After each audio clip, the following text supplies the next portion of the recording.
గణేశాయ నమః, శ్రీ సరస్వతి నమః, శ్రీ గురుభ్యో నమః. భక్తులారా, వ్యాసప్రోక్త భాగవత మహాపురాణం యథాతథంగా చెప్పుకున్నాం. ఇందులో భాగంగా నిన్నటి వరకు మనం 8 స్కందాలు పూర్తి చేశాం. 9వ స్కందంలోని స్కందాన్ని 28 భాగాలుగా చెప్పుకున్నాం. ఈరోజు 29వ భాగం చెప్పుకుందాం. చెప్పుకునే ముందు వ్యాస మహర్షిని ప్రార్థన చేసుకుందాం. వ్యాసాయ విష్ణురూపాయ వ్యాసరూపాయ విష్ణవే నమో వై బ్రహ్మణదేవ వాసిష్ఠాయ నమో నమః. ఆంజనేయం మహావీరం బ్రహ్మవిష్ణు శివాత్మా తరుణార్క ప్రభంశాంతం ఆంజనేయం నమామ్యహం. సదానింబవృక్షస్య మూలాధివాసా సుధాశ్రావణిం తిక్తమప్యప్రియంతం కరుంకల్పవృక్షాదికం సాధయంతం నమామీశ్వరం సద్గురుం సాయినాథం. సమర్థ గురు సాయినాథ్ మహారాజ్ की जय.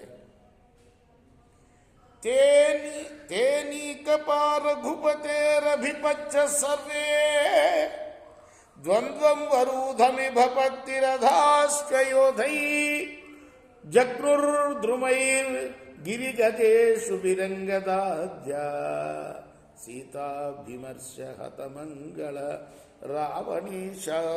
రామాయణంలోనే ఉన్నాం మనం. భాగవతంలో చాలా రోజుల నుంచి చెప్పుకున్నాం. 4 రోజులు అయిందనుకుంటా. సమర రంగంలో శ్రీరాముడి పక్షాన నిలిచి ఉన్న అంగదాది సేనానాయకులు రాక్షస పక్షంలో ఉన్న రథ అశ్వ గజ పదాతిదళ యోధులతో భీకరమైన యుద్ధానికి తలపడ్డారు.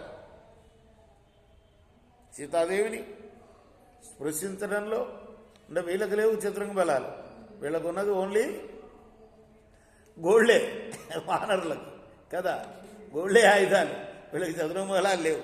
అయినా కూడా వీళ్ళందరూ చతురంగ బలాలతో భీకర యుద్ధానికి తలపడ్డారు. సీతాదేవిని స్పృశించడం వల్ల అధోగతి పాలైన రావణుడి యొక్క అనుచరులైన నికుంభాదులపైన ఆ అంగదాది వానర వీరులు వృక్షాలతో, పర్వతాలతో, గదలతో, బాణాలతో, మనం మర్చిపోయిన విషయం ఇది.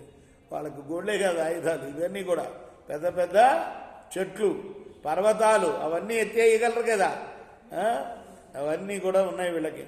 వాటితో దెబ్బతీసి వారిని పరిమార్చారు.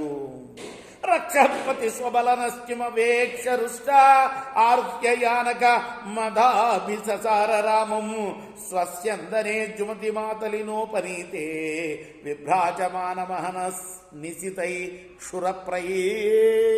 అప్పుడు రావణుడు తన అపారమైన బలం అంతా కూడా నేల పాలవటం చూసి క్రుద్ధుడయ్యాడు. పుష్పక విమానాన్ని ఎదురోహించాడు.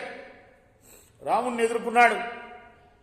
ఇంద్రుడి ఆదేశంతో మాతలి తీసుకుని వచ్చిన దివ్య రథం పైన విరాజమానుడై ఉన్న రఘువీరుడైన రాముని పైన రాక్షసరాజు వాడి అయిన తన అర్ధచంద్రాకార శరాలతో విజృంభించి ఆయన్ని దెబ్బతీయటం మొదలుపెట్టాడు. మాతలి అంటే ఇంద్రుడి సారథి.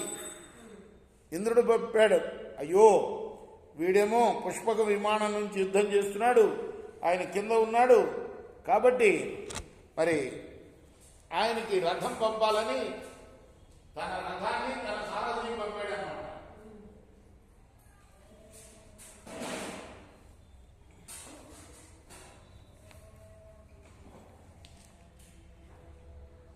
రామస్తమః పురుషాద పురుషయన్నః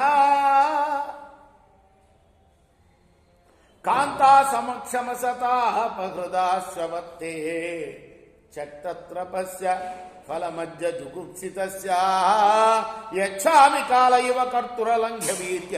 తనపై శర పరంపరలతో విజృంభిస్తున్న రావణుడితో శ్రీరాముడు అన్నాడు, ఒరే రాక్షసాధమా, దుష్టుడివి నువ్వు. మేము లేని సమయం చూసుకొని ఒక కుక్కలాగా మా కుటీరాన్ని సమీపించి నా భార్య అయిన సీతాదేవిని అపహరించుకుని వచ్చావు.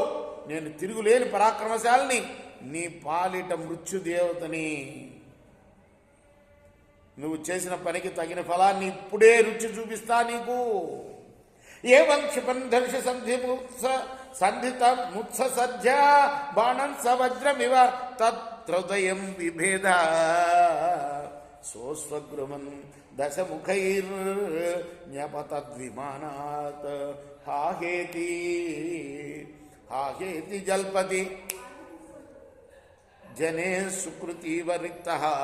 రామచంద్ర ప్రభు రావణుణ్ణి ఈ విధంగా ఆక్షేపిస్తూ ధనస్సునందు బాణాన్ని సంధించి వాడిపై ప్రయోగించాడు. వాడిపైన అది వజ్రాయుధంలాగా వాడి హృదయాన్ని బద్దలు చేసింది. వాడి 10 ముఖాల నుండి రక్తం గారింది. దివి నుండి భూమిపై పడినట్లుగా ఆ పుష్పక విమానం నుండి నేల కూలాడు. రాక్షసులందరూ హాహాకారాలు చేశారు. రేపు మనం రేపంటే మళ్ళీ నేను ఊరి నుంచి వచ్చిన తర్వాత 30వ భాగం చెప్పుకుందాం. కృష్ణార్పణమస్తు. సాయి కృష్ణార్పణమస్తు. చేకోరా హారతి దిగో సద్గురునాథ దేవ సాయినాథ. పాంచభౌతిక తత్వములానే హారతులిత్తుమురా. నిర్గుణం స్థితే వీడి క్రియాకారం పొందితివో సాయిరాం. సర్వం నిండిన నీవే ఇంకను ఉంటివి తల్లివలే. రజోతమో సత్వము నుండి మాయటి జనించే బాబా మాయటి జనించే. ఆ మాయ నుండి వేరే మాయ ఏ తీరుగా వచ్చే. సప్త సాగరాలు నీకు క్రీడారంగములు బాబా క్రీడారంగములు. నీలీలాతల విస్తారణకే విశ్వము సృష్టి. బ్రహ్మాండముల రచనం మాకు ఎలా చూపేవు బాబా.